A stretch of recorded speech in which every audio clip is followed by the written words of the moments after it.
Hello, my name is Brianna Shemp. This is the people here today to watch me give my ceremonial speech. Nadia, my little sister, is going to be timing me. Alrighty. This is my grandpa's eulogy since he never got one.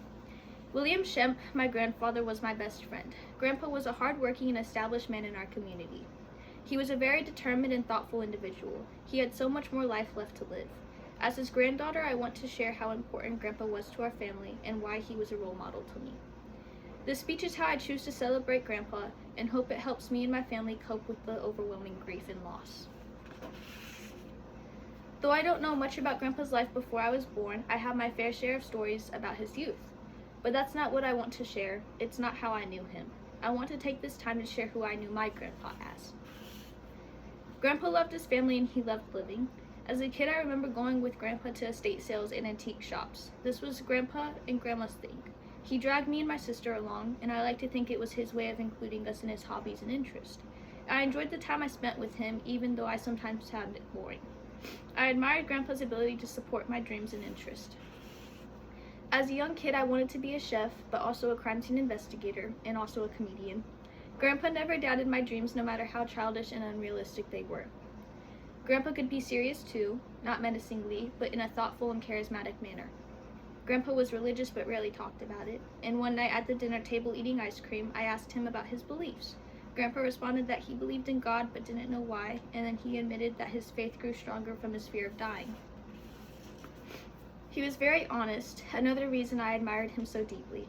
When Grandpa got sick, he didn't stop himself from living his life to the fullest. In 2013, Grandpa was diagnosed with lung cancer, and he had to have one of his lungs removed, and he was then put on oxygen.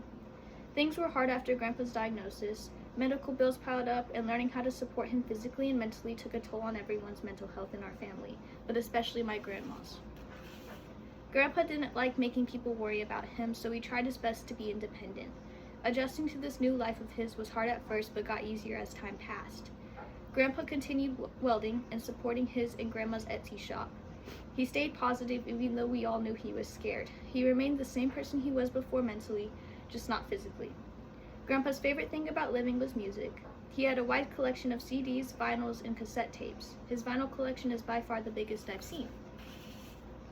His love for music runs through me and my sister. Short before his passing, he gifted me my first and only acoustic guitar. I never worked up the courage to play it after he passed. It felt too soon, too personal, too sentimental, and I wasn't ready. Grandpa was so full of life. Acts of kindness and gifts displayed the love he felt for us when he couldn't display his affection with words. He was brave even when he was scared, and Grandpa never let his cancer win or get in the way of living the life he wanted to live. Grandpa was my second father, my best friend, and my guidance in life. The day he died was an emotionally conflicted day and one of the most difficult days of my life. He passed December 3rd, 2022, which is tomorrow.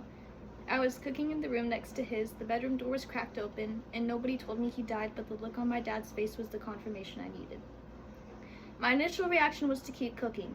I didn't feel sad. I felt happiness he was free, but anger that he left me, especially before trying my soup that I worked so hard on. He didn't have to fight anymore, though. It's hard to talk about his passing because it seems selfish to be mad that he died. Grandpa's passing changed me, and grief is difficult because death is inevitable. There's no way to prepare yourself for what's coming. I love and miss you, Grandpa, forever and always. And here they are at the end of my speech. Thank you for your time.